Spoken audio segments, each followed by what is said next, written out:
আমি কিন্তু ঢাকা বিশ্ববিদ্যালয়ের ছাত্র। গোটা বাংলাদেশে খেলা হবে, যেখানে দুর্নীতি সেখানে যুবকরা প্রতিবাদ করবে। আপনার রোজগার যদি হারাম হয়, কোশ্চেন কেন আল্লাহ আপনার দোয়া কবুল করবে না? ইসলামিক ফাউন্ডেশনে রাজস্ব ও উন্নয়ন খাতে কাজ করছেন প্রায় ২৫০০ কর্মকর্তা কর্মচারী, যেখানে অনিয়ম, দুর্নীতি ও জালিয়াতির মাধ্যমে কর্মী নিয়োগের অভিযোগ উঠেছে। লিখিত ও মৌখিক পরীক্ষা আমি অংশগ্রহণ করি এবং আমি খবর পাই যে এই পরীক্ষাগুলোতে যারা অধিকতর নাম্বার বেশি পেয়েছে তাদেরকে নিয়োগ দেওয়া হয়নি। ২০১২ সালে গবেষণা কর্মকর্তা পদে ইসলামিক ফাউন্ডেশনে চাকরির আবেদন করেন কুষ্টিয়ার রেজাউল করিম।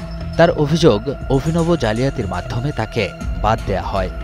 ইসলামিক ফাউন্ডেশনে বিভিন্নভাবে যোগাযোগ করার চেষ্টা করি, মৌখিকভাবেও আমি অনেকের ধর্ণা হই, কিন্তু কেউ আমাকে পাত্তা দেয়নি।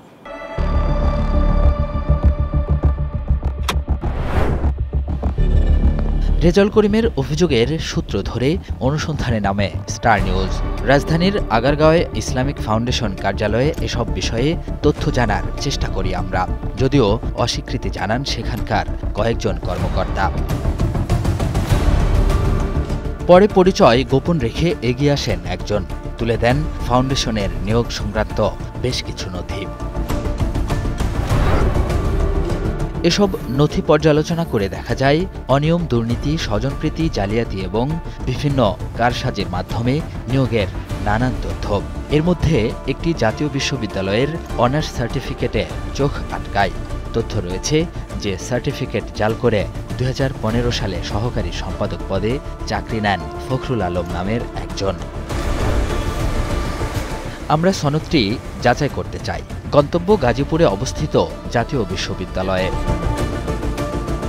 সনদ আসল নাকি জাল সে বিষয়ে কথা হয় পরীক্ষা নিয়ন্ত্রকের সাথে। রুল নম্বর দেওয়া আছে ৫-১১-৪-৭৭। এই রুলের যে ফলাফল যেটা ছিল এটা আমাদের ডকুমেন্টে এটা বলা হয়েছে এটা জাল। ফখরুল আলমের দাখিল করা অনার্সের সার্টিফিকেট যাচাই করে দেখা গেল সেটি জাল। জাতীয় বিশ্ববিদ্যালয়ের পরীক্ষা নিয়ন্ত্রকও বিষয়টি নিশ্চিত করলেন, অথচ সেই সনদ দিয়ে ১০ বছর ধরে চাকরি করছেন ইসলামিক ফাউন্ডেশনে। কে এই ফখরুল আলম সেটিও আমরা খুঁজে বের করেছি। প্রকৃত নাম ফখরুল আলম হলেও নিজেকে পরিচয় দেন শাইখ ফখরুল আলম আশিকি নামে। অনার্সের সার্টিফিকেট জাল হলেও দাবি করেন ঢাকা বিশ্ববিদ্যালয়ের সাবেক শিক্ষার্থী হিসেবে। আমি কিন্তু ঢাকা বিশ্ববিদ্যালয়ের ছাত্র। ও দুনিয়ার গোলাম, তোমরা যদি শুকরিয়া জ্ঞাপন করো। বিভিন্ন এলাকায় ওয়াজ নসিহত করেন এই ফখরুল আলম। টেলিভিশন অনুষ্ঠানে উপস্থাপনার পাশাপাশি দুর্নীতি বিরোধী বয়ানের কারণে বেশ সাড়াও পেয়েছেন। গোটা বাংলাদেশে খেলা হবে, যেখানে দুর্নীতি সেখানে যুবকরা প্রতিবাদ করবে। আপনার রোজগার যদি হারাম হয়, কোশ্চেন কেন আল্লাহ আপনার দোয়া কবুল করবে না? ফখরুল আলমের মুখোমুখি হব, কর্মস্থলে না পাওয়ায় কথা হয় মুঠোফোনে। ভাই, আপনি তো সনদ জালিয়াতি করে চাকরি নিয়েছেন, আমাদের কাছে তথ্য প্রমাণ আছে। আমাকে একটু সুযোগ দেন, আমি কথা বলবো ইনশাআল্লাহ।